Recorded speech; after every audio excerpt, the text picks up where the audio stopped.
Beauties of Nature. There are few of us that are not rather ashamed of our sins and follies as we look out on the blessed morning sunlight, which comes to us like a bright-winged angel, beckoning us to quit the old path of vanity that stretches its dreary length behind us. George Eliot.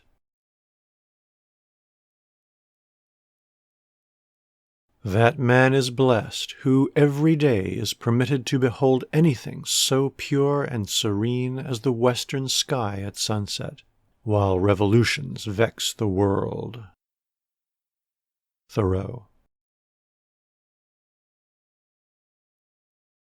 So then believe that every bird that sings, and every flower that stars the elastic sod, and every thought the happy summer brings to the pure spirit is a word of God.